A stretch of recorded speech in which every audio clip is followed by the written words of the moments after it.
బులెటిన్లో డీటెయిల్స్ చూద్దాం. అర్హత లేని వారికి చిన్న ఉద్యోగం ఇవ్వమని కార్పొరేట్ సంస్థలు అంటున్నాయని సీఎం రేవంత్ రెడ్డి అన్నారు. మల్లేపల్లిలో అడ్వాన్స్డ్ టెక్నాలజీ సెంటర్స్ ను ఆయన ప్రారంభించారు. పేరుకే ఇంజనీరింగ్ పట్టా అని సాంకేతిక నైపుణ్యం లేకపోతే 4 గీసుకోవడానికి కూడా పనికిరాదని అన్నారు.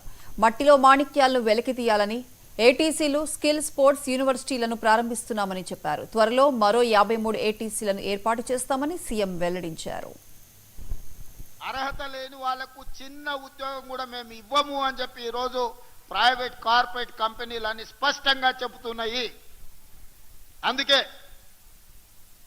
పేరుకే ఇంజనీరింగ్ పట్టా, ఆ ఇంజనీరింగ్ పట్టా సాంకేతిక నైపుణ్యం లేకపోతే 4 గీసుకోవడానికి కూడా ఉపయోగం లేని పరిస్థితులు ఈరోజు సమాజంలో ఉత్పన్నమైనవి. అందుకే ఆలోచన చేయండి అని చెప్పి మా యువతకు చెప్తున్నా. అందుకే ఈరోజు తెలంగాణ గవర్నమెంట్ ఫోకస్ చేస్తున్నది.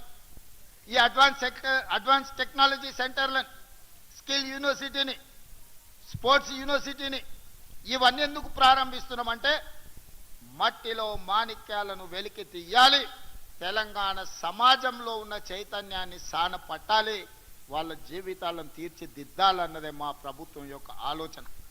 ఈ తెలంగాణ రాష్ట్ర సాధననే అక్కడ కూర్చున్న నిరుద్యోగ యువత పోరాటం వల్ల వచ్చింది.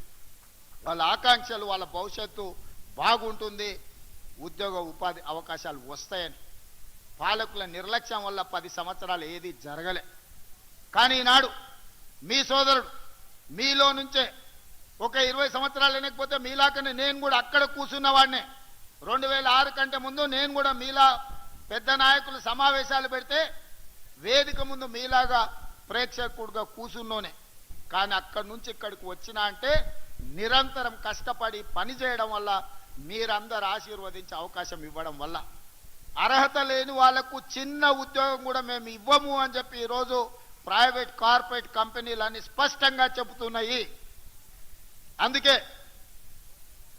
పేరుకే ఇంజనీరింగ్ పట్టా, ఆ ఇంజనీరింగ్ పట్టా సాంకేతిక నైపుణ్యం లేకపోతే 4 గీసుకోవడానికి కూడా ఉపయోగం లేని పరిస్థితులు ఈరోజు సమాజంలో ఉత్పన్నమైనవి.